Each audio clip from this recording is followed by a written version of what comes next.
Welcome to the Viral Solutions Podcast.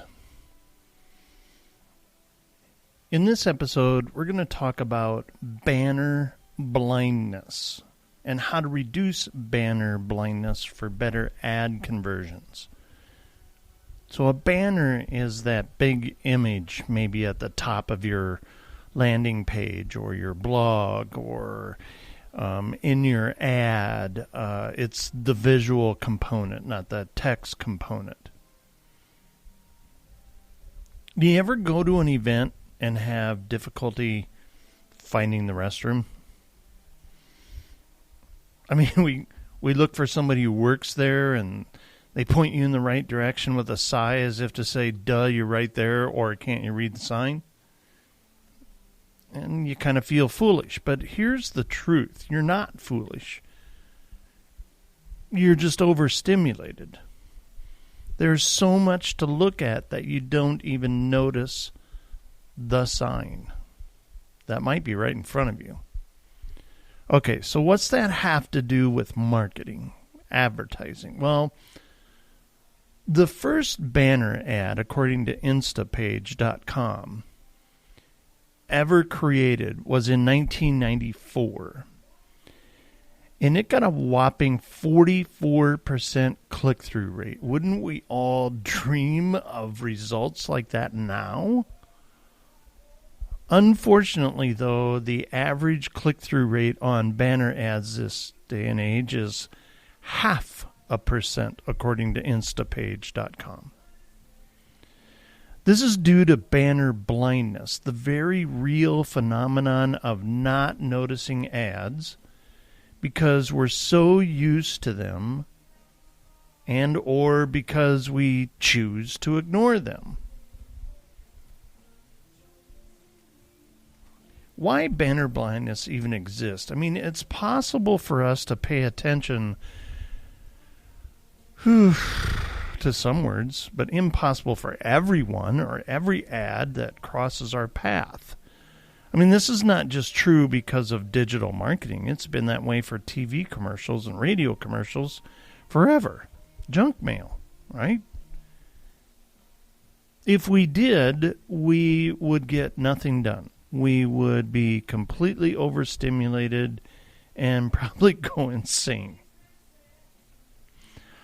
Eye tracking studies from nngroup.com indicate that we tend to ignore the top, bottom, and right side of websites, as those are the areas where banners are usually displayed. And most of us internet users probably close out pop-up ads and block them before we even read them.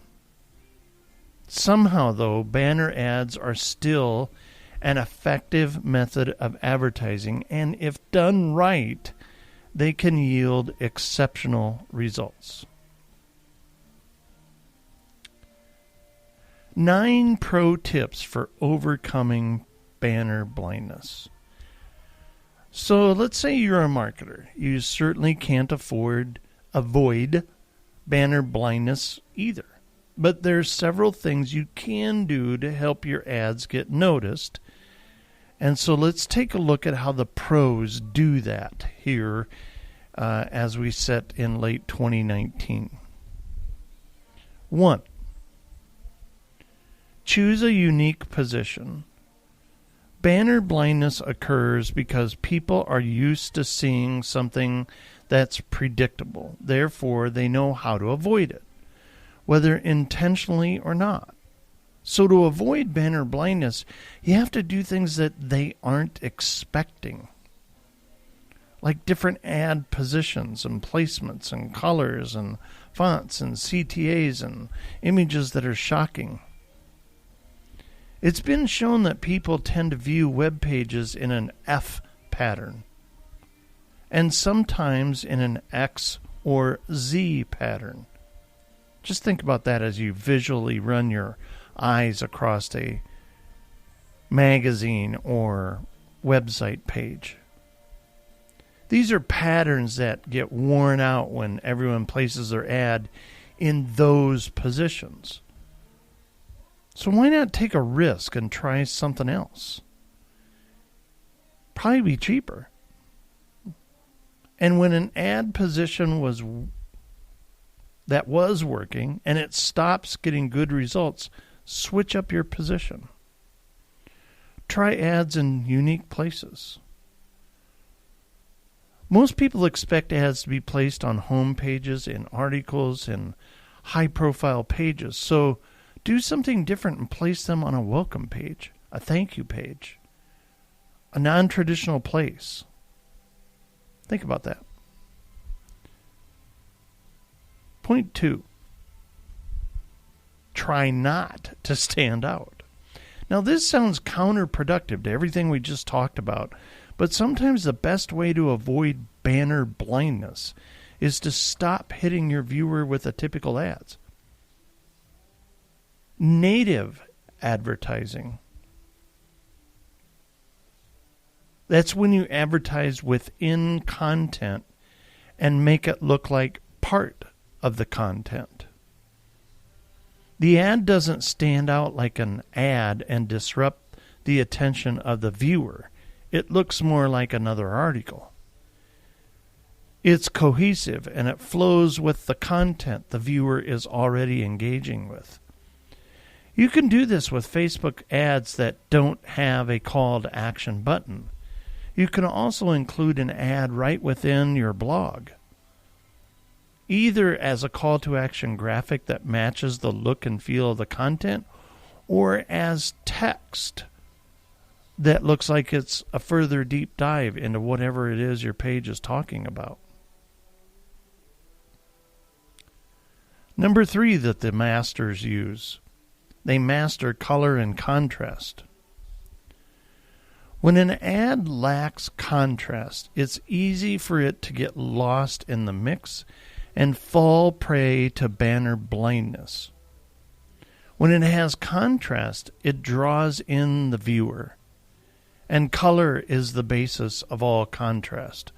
Color plays an important role in avoiding banner blindness because it has such an impact on our emotions. The right color combinations attract the eye. Some make us ignore an ad, others turn us off completely. The best color combinations for attractive ads are colors that are opposite of each other on the color wheel, because they create a pleasing contrast and make important elements of the ad stand out. And if you can also use your ad's colors to complement and contrast the color theme of the website, that's mastery. How about a little refresher from your elementary school art class? What are complementary colors? Red and green, orange and blue, yellow and purple. Okay? So when you go choosing contrast and mastering color, let's go back to first grade.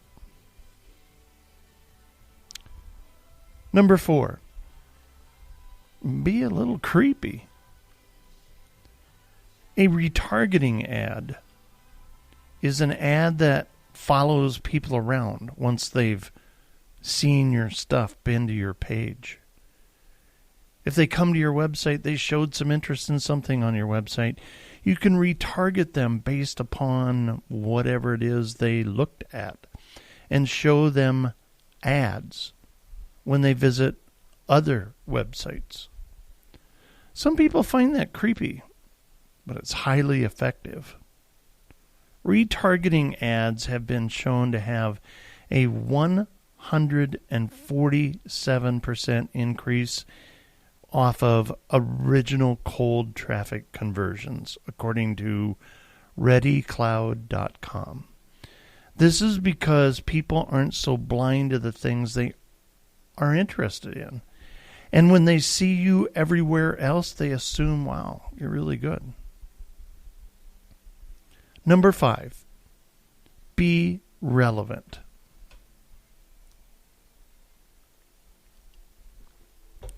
When you have so many things to look at and filter out, like we do when we're searching the web, it's only natural to filter out what is irrelevant. If it doesn't pertain to what we are looking for at that moment, we just pretend it isn't even there. When your ad is completely relevant to what the reader is searching for, and when that relevance is projected clearly in the ad, it'll get noticed. So here's some ways you can do that. Use keywords in your ad that match what people will likely type in to get to the page where your ad exists. In your ad, a little direct solution to the problem that the content they are reading is trying to solve. Make sure the websites you place your ads on are relevant to your ad and your audience. Number 6, if your market is B2C, tap into emotions. If it's B2B, tap into logic, ROI, facts. Don't just write an ad that talks about how great you are, your product is, your service is, or your company is. I got news for you. People don't care about you. They care about what they're going to get. Instead, your ad copy has to speak to what you're going to do for your viewers. It should speak to their emotions, their need, the facts they're looking for, and compel them to act because you offer the solution they need. In your ad copy, talk about benefits, not features. Tell a story. Help your viewers see themselves in that story. And write headlines that catch their attention because it matches how they feel. Point 7 by the pros.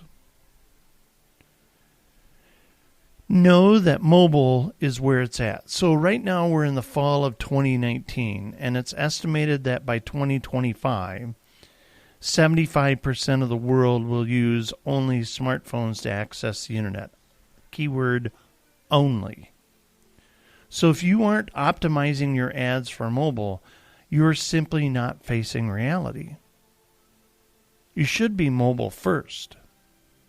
Make sure your ads look just as good on mobile as they do on desktop.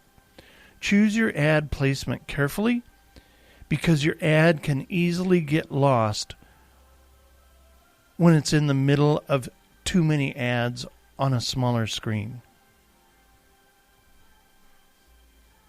Point 8 of the pros. Get it on video. It's no secret that people love videos, so we aren't going to give you the statistics of why video is effective, but we do want to point out that video can also be an effective advertising tactic, especially when it comes to reducing banner blindness. With video, you can tell a better story than you can with an ad graphic. Videos are more engaging, and people find themselves being drawn into them, which makes them harder to ignore. If your product or service needs a little more detail to point out how great it is, you should be trying out video ads. Point number 9 that the marketing pros use. They don't make people sick and tired of you.